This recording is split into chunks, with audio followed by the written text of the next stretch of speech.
Venimos a seguir estudiando su palabra. El domingo anterior estábamos hablando de que por la abundante riqueza de su gracia, usted y yo podemos ser llamados pueblo de Dios. Yo creo que eso merece un amén. Amén. Seguimos declarando para su gloria porque es el deseo mío, y yo sé que el deseo de usted, que en su corazón nos afiancemos como lo que somos y demostremos que somos lo que decimos ser, pueblo de Dios. Amén. Un pueblo que vive identificado con su Señor, con las obras que dan cuenta, demuestran, evidencian, hacen que se note que en verdad somos lo que decimos ser. Y nuestra fe, por supuesto, colocada en el autor, en el Señor, en el baluarte, es nuestro Señor Jesucristo. Porque antes no éramos pueblo, les decía, ¿no? Pero ahora somos pueblo. Romanos 9:25. El apóstol Pablo, citando al mismo profeta Oseas en el capítulo 2:23. Antes no teníamos identidad, hoy somos pueblo de Dios. Y significa también que por su misericordia y gracia no somos también residentes para toda una vida en esta tierra. Somos residentes temporales en este lugar. Nuestra permanencia aquí es temporal, y eso significa de que no vamos a estar por mucho tiempo. Y para que podamos estar en la gloria de nuestro Señor, habitar en su presencia, por supuesto, tenemos que cumplir su llamado en este lugar, cumplir lo que Él desea que su pueblo haga en este lugar. Y para eso estamos, para dar a conocer la gloria de nuestro Señor. Lo hablábamos en la primera carta de Pedro, capítulo 2:10. Y decía yo que el mensaje que el apóstol Pedro está dando a la iglesia, en este caso a los expatriados, a la iglesia en general, tiene que ver precisamente con esa fe en la que tú y yo nos identificamos, porque sabemos que es una fe genuina, es una fe que proviene de Dios, que es rica en misericordia, que es abundante. Y en ese sentido nosotros queremos seguir estudiando lo que el Señor nos ha dado en sus promesas, en sus riquezas. Así que yo le voy a pedir que abra su Biblia en el capítulo 8 del libro de Romanos. Queremos estudiar algunas otras promesas más que Dios nos ha dado. Y el domingo pasado lo dije. No lo dije de una manera tan clara ni tan específica, pensando en que el día de hoy lo iba a compartir, pero quiero afirmarlo hoy. Quiero ser enfático en lo que Dios nos ha prometido, y yo sé que tú lo sabes, pero que necesito afianzarlo, porque yo te decía que es mi deber, es mi obligación, y es la obligación tuya, no nada más mía, también de recordarnos estas palabras que te voy a decir. Y es que también por la abundante riqueza de su gracia, hermanos, tú y yo hoy podemos decir que su Espíritu mora en cada uno de nosotros. ¿Escuchaste lo que te dije? Amén. Su Espíritu, con E mayúscula, mora en nuestros corazones. Mora en su pueblo. Dios está aquí, hermano. Dios está aquí. Dios está en su corazón. En cada uno de nosotros habita.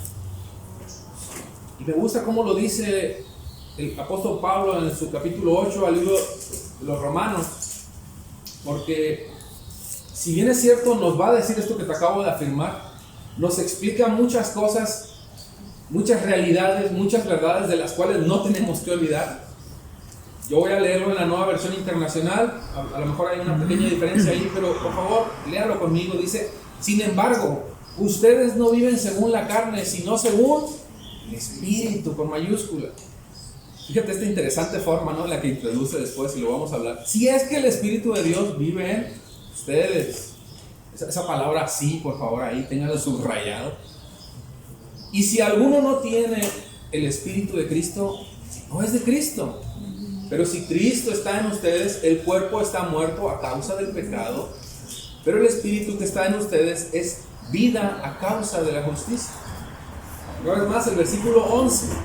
Y si el Espíritu de aquel que levantó a Jesús de entre los muertos vive en ustedes, el mismo que levantó a Cristo de entre los muertos también dará vida a sus cuerpos mortales por medio de su Espíritu que vive en ustedes. Versículo 12. Por tanto, fíjate esto, hermano, es tu responsabilidad, esta es mi responsabilidad. Lo dice de una manera tremenda, tal vez en tu Biblia va a decir deudor, pero fíjate, dice, por tanto tenemos una obligación, dice. En mi traducción, en la tuya posiblemente dice deudor, ¿no? ¿O cómo dice? ¿Cómo dice? Deudores. Pero no es la de vivir conforme a la carne. Vamos a hablar después de eso. Porque si ustedes viven conforme a ella, morirán, refiriéndose a la carne. Pero si por medio del Espíritu, pero si por medio del Espíritu dan muerte a los malos hábitos del cuerpo, vivirán. Porque todos los que son guiados, ojo con esto, por el Espíritu de Dios, son hijos de Dios, y ustedes no recibieron un espíritu de nuevo que los esclavice al pecado, sino el Espíritu que los adopta como hijos y les permite clamar, Abba, Padre. Versículo 16, el Espíritu mismo asegura a nuestro espíritu, es tremendo, maravilloso, que somos hijos de Dios. Versículo 17, y si somos hijos, somos herederos. Wow, herederos de Dios, y dice, y coherederos con Cristo. Pues si ahora sufrimos con Él, también tendremos parte con Él en su gloria. Vamos a explicar la diferencia entre heredero y coheredero. Es un término jurídico que está utilizando el apóstol Pablo ahí, pero que no hace gran diferencia. Bueno, sí, pero vamos a verlo en el contexto teológico, que es lo que está diciendo. Bueno, hay muchas cosas, hermano, que el apóstol Pablo está tratando de dejar muy claras, quiere ser muy enfático en su mensaje, y este mensaje lo está dirigiendo, por supuesto, a la iglesia de Roma, ¿no? Tiene que ver con esas realidades a las cuales pertenecen todos aquellos que son llamados hijos de Dios, hijos del Altísimo. Pablo se está dirigiendo a la iglesia de Roma en general, y su mensaje es sumamente reflexivo. Vamos a entender por qué es sumamente reflexivo. Para aquellos incluso que decimos ser creyentes o hijos de Dios, o aquellos que decimos pertenecer a la iglesia del Señor. El apóstol Pablo está siendo muy directo, muy enfático, y su mensaje es ciertísimo, porque lo que está diciendo son tantas otras riquezas más que nosotros debemos de entender, pero también no es que esté cuestionando la fe de la iglesia de Roma. Les está, por ahí ustedes, yo les decía, subrayen, ¿no?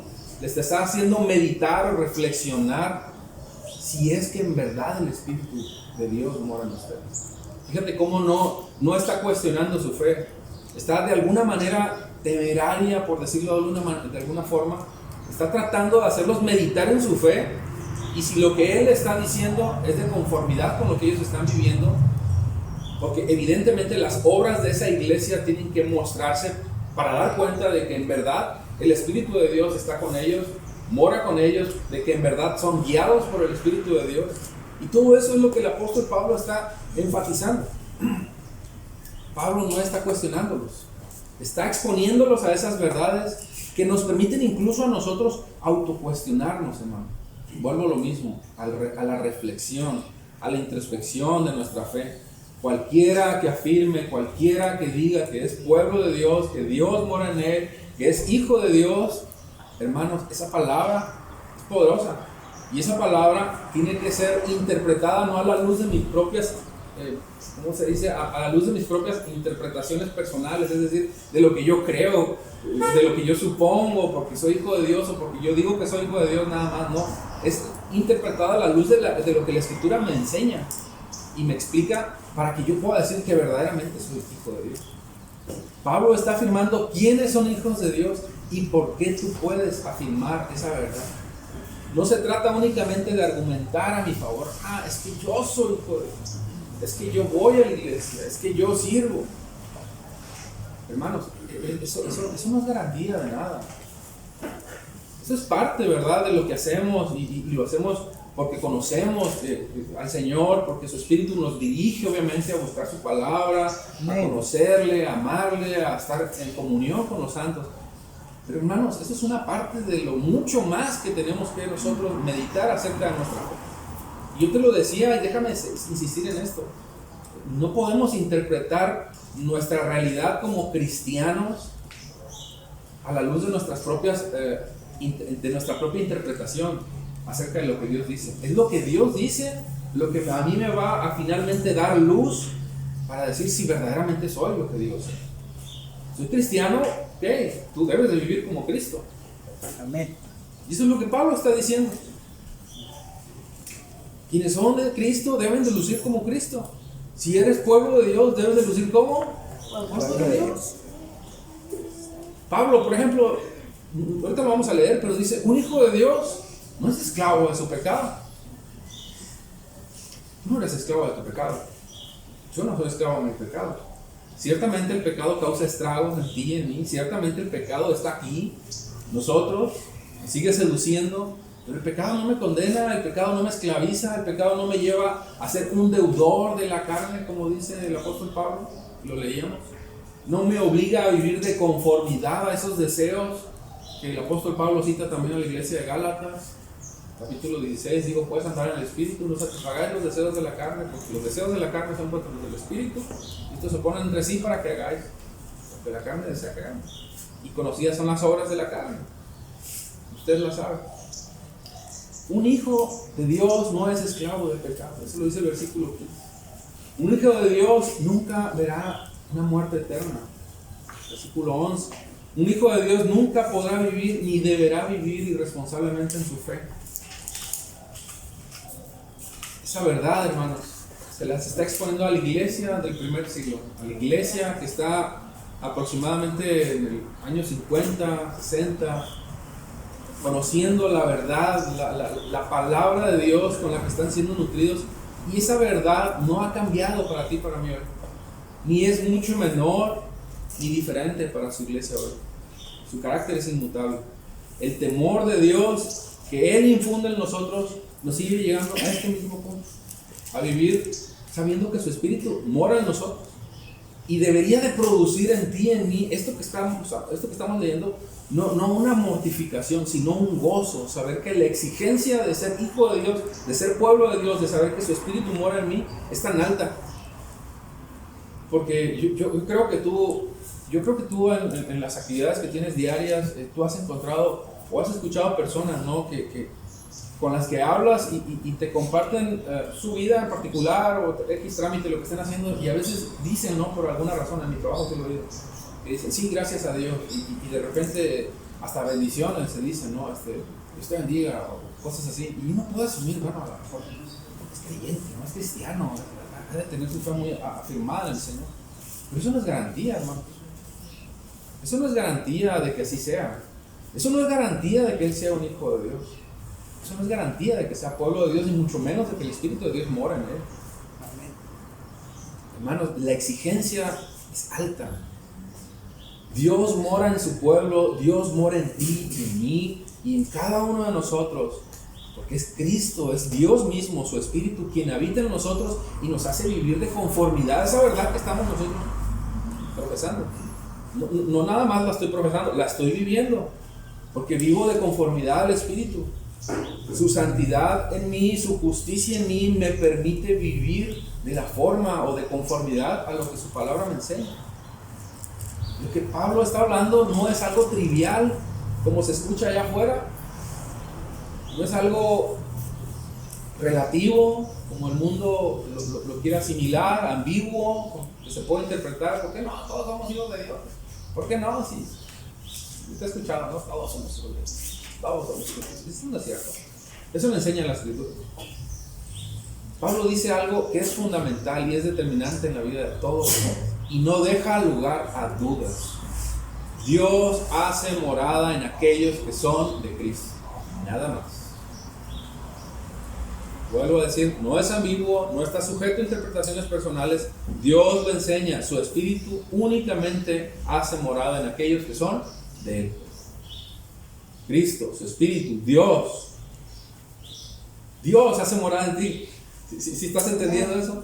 Dios habita en ti, Dios reside en ti, Dios está en tu corazón y está en todos lados, pero está en tu corazón y Él lo afirma, Él lo asegura.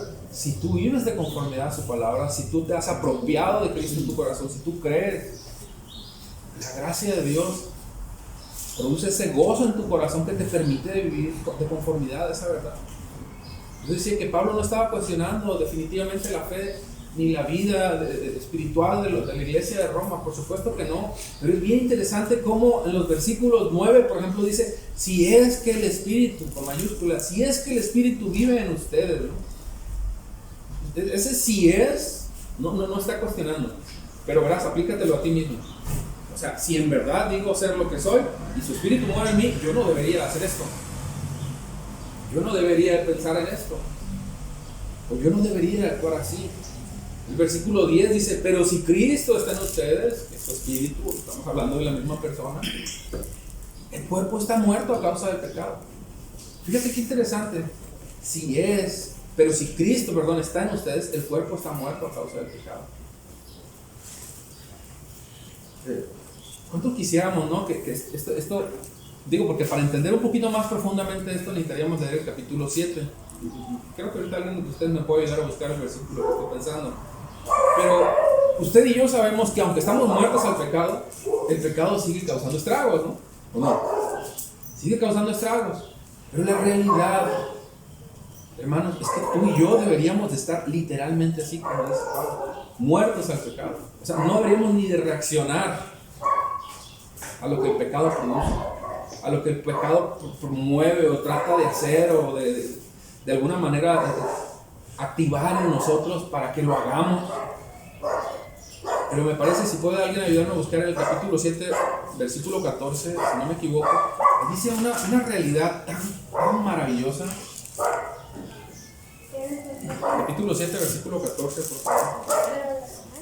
Sí, Román. Léanlo, por favor.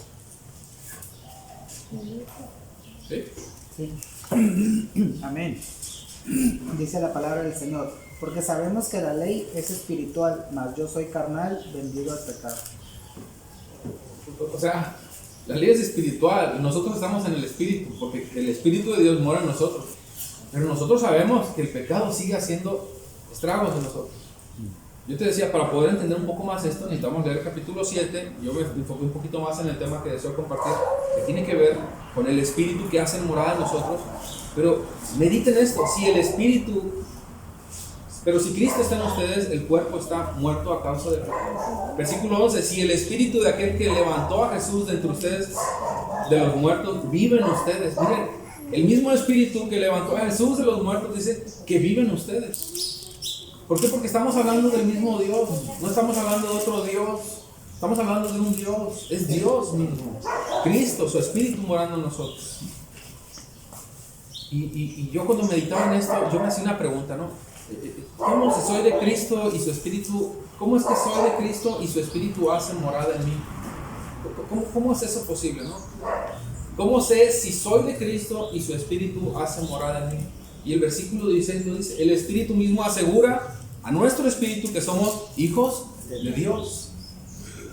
Repito, el Espíritu mismo asegura a nuestro espíritu, no dice si somos, dice que somos.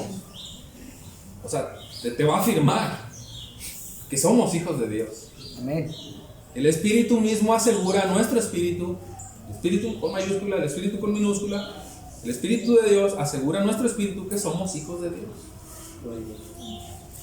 Dios confirma, hermano, si en realidad soy de Él o no. Yo también doy evidencias de lo que digo ser a través de las obras que el Espíritu Santo produce en mí para que yo las ponga por evidencia, no solamente a su iglesia, sino que den testimonio a su iglesia. Cuando el apóstol Pablo se convirtió, nadie creía en él, ¿verdad? ¿Se acuerdan? No, creían que estaba poniendo un 4 o algo así por el estilo para tratar de agarrar a más creyentes y llevarlos presos. Pero se empezaron a dar cuenta de su fe, de la manera en la que Dios trató su corazón, su testimonio, de una evidencia maravillosa de que el Espíritu de Dios estaba en él. Y la pregunta es, ¿cómo sé? ¿Cómo es que mi espíritu, o más bien, el Espíritu de Dios puede asegurar a mi espíritu? ¿Cómo es eso posible? ¿Cómo funciona eso? ¿Cómo nosotros podemos entenderlo? Hermanos, tú y yo somos uno con Él. Amén. Somos uno con Dios. Y mi unión con Cristo es tan profunda, tan íntimo. Estoy tan unido a Cristo que en todo mi cuerpo, en todo mi ser, en todo mi ADN corre su Espíritu Santo. Su Espíritu Santo mora en mí, en todo mi ser, Y ese espíritu, que es el Espíritu de Dios, le testifica, como dicen en otras versiones, le comunica, le habla a mi espíritu, le asegura que en realidad soy hijo de Dios. Hace días meditaba de esto con mi esposa y me costaba un poquito todavía entender un poquito más acerca de esto que te estoy explicando, pero lo venía meditando y fíjate, me pasó algo muy interesante. Le dije a mi esposa, ¿sabes qué? Hay que hablarle a una hermana que no hemos sabido nada de ella y sabemos que está un poquito delicada. Y hablamos. Ya bueno, empezaron a hablar del tema de salud, un poquito de salud ahí que está malita. Y al terminar le di un consejo, no soy médico, pero le dije, bueno, tómalo en cuenta. El medicamento que te estás tomando, le decía, si sientes que no te está cayendo bien, no lo suspendas, pero sí, si tu médico te dice lo siguiente, que necesitas suspenderlo, suspéndelo. Digo, el médico te va a dar mejor consejo que yo. Pero le decía esto, fíjate, le decía, aprende a escuchar tu cuerpo. O sea, conoce tu organismo, deja que tu organismo te vaya dando esos mensajes, esas señales, te comunique si en realidad te está cayendo bien ese medicamento, ¿no? Automáticamente mis ojos abrieron a esto que estaba hablando. Porque de la misma forma en que el organismo me manda a mí una forma, me explica si lo que estoy haciendo o no, me está cayendo bien o no me está cayendo bien, de la misma forma el Espíritu de Dios me va a comunicar a mí, al ser uno con Él, si en realidad estoy haciendo las obras que Dios me está mandando o que Dios me está pidiendo, si en realidad soy hijo de Dios. Porque si somos uno, hermanos, funcionamos como ese organismo. Me va a comunicar, me va a señalar, me va a decir. Porque esa unidad que me permite estar en unión, en intimidad con Él tan profunda, me mantiene tan unido que somos uno, que cuando yo no estoy en lo correcto o no estoy haciendo lo que debería hacer, su Espíritu mismo me está dando testimonio. Así como el organismo me está reflejando en mi cuerpo a través de muchas formas, de muchas señales. No sé, si tomo un medicamento y me da roncha, yo qué sé, ¿no? Algo así. Lo mismo sucede cuando yo estoy en el Señor. Su Espíritu, de esa manera de la que trato de explicarte, como un organismo, me comunica a mi espíritu si en realidad soy hijo de Dios. Me habla, me enseña, me dirige, me guía, que es lo que veíamos hace un momento en unos versículos más adelante. Y Pablo afirma, hermanos, que los que son propiedad de Cristo viven en el Espíritu, dan evidencia de su fe, una vida llena de obras. Versículo 9 dice lo siguiente, déjame te lo leo, ahí mismo en capítulo 8 de Romanos. Sin embargo, ustedes no viven según la carne. Esa es la evidencia.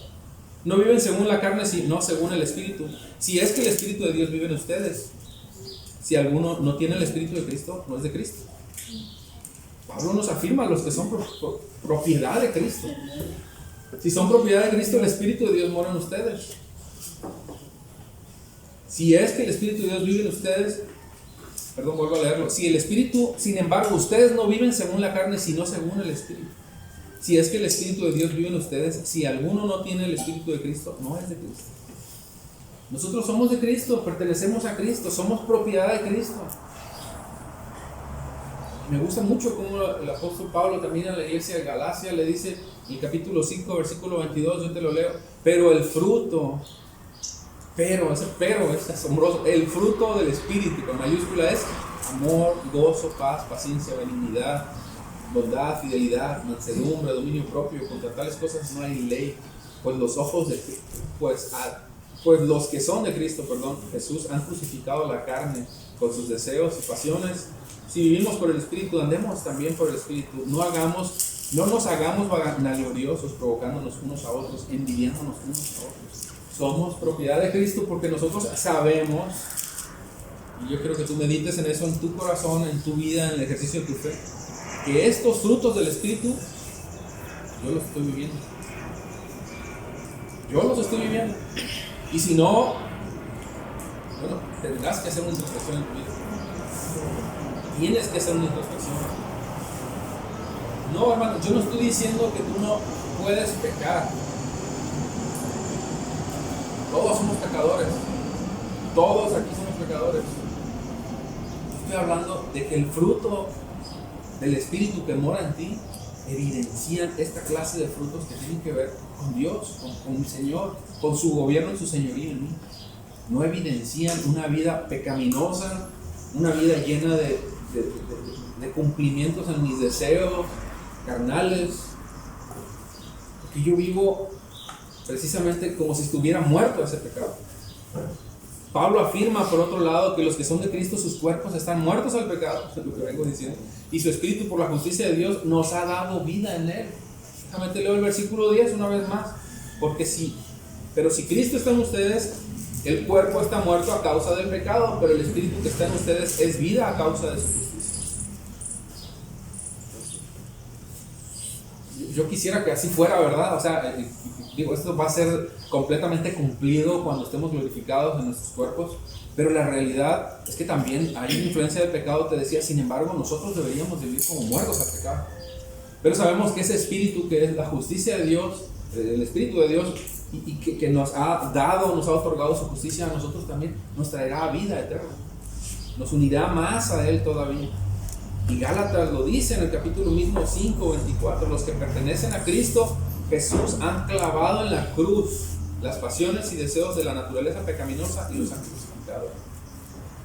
Wow, o sea, en realidad, Señor, yo digo, y más cuando somos conscientes, ¿no?, de que nuestro pecado a veces es tan incisivo, tan persistente. Dice, Señor, ayúdanos a que esto cada vez sea más real en nosotros, que sea más evidente en cada uno de nosotros. También nos enseña Pablo y afirma que si su Espíritu muere en nosotros, tenemos una deuda, y es lo que te decía hace un momento, una obligación. ¿De qué? Pues de vivir dando frutos dignos de nuestro Señor. No a favor de la carne, no, esa no es nuestra deuda. Nosotros fuimos llamados por Dios, fuimos escogidos por Dios, su Espíritu hace morada en nosotros, Él nos ha dado libertad, no somos esclavos del pecado, no somos esclavos de nuestro temor. Él infunde ese temor en ti, Él infunde ese temor en mí, para que nosotros miremos a la luz de su palabra y su palabra nos siga llevando en ese proceso de santificación. Por otro lado, nos enseña que nuestros cuerpos naturalmente algún día, evidentemente, habrán de morir, hermanos, porque el pecado está aquí, ¿no? O sea, hermanos, nosotros vamos a morir. Eso es una realidad. El pecado hizo sus estragos, el pecado dio lugar a consecuencias, y una de esas consecuencias es que tú y yo vamos a morir algún día. Pero el mismo Espíritu, Cristo mismo, su palabra nos enseña que también algún día vamos a ser glorificados, porque ese Espíritu que levantó a Cristo de esa tumba, el mismo Espíritu nos va a levantar a nosotros, nos va a traer a vida juntamente con Él, porque en Él hemos sido justificados, su justicia nos ha sido dada a nosotros. Nuestros cuerpos serán glorificados y nos resucitará para gloria, para habitar con Él, para estar unidos a Él, sin ninguna clase de estragos que el pecado pueda tratar o siquiera insinuar hacer, porque no va a haber pecado en ese momento. Habitando plenamente en la presencia de Dios, vamos a estar tan plenos, tan llenos, tan gozosos, que no va a haber cabida ni tantito para el pecado. Y lo dice el versículo 11, versículo 12, te lo leo, esto que te estoy diciendo. Si el Espíritu de aquel que levantó a Jesús entre los muertos vive en ustedes, el mismo que levantó a Cristo entre los muertos también dará vida a sus cuerpos mortales. Fíjate por qué. Por medio de su Espíritu que vive en ustedes. Estamos en el capítulo 8, versículo 11 y 12. Por tanto, hermanos, tenemos obligación, pero no es de vivir conforme a la carne. Ahí está. Su Espíritu que mora en mí, que habita en mí. Cuando yo muera, cuando yo parta a su presencia, ese mismo Espíritu nos va a levantar, nos va a resucitar, va a glorificar nuestros cuerpos. El mismo Espíritu que levantó a Jesús de la tumba y nos unirá a Él. Pero también afirma que quienes son de Cristo, quienes son llamados de hijos de Dios, aquellos en quienes mora su Espíritu, dice que son guiados por Él. Y si son guiados es porque son hijos de Dios. Versículo 14, porque todos los que son guiados por el Espíritu de Dios son hijos de Dios. Yo no tengo, la verdad, yo esto quisiera interpretarlo más, pero no puedo interpretarlo más porque está más claro de lo que yo puedo interpretar.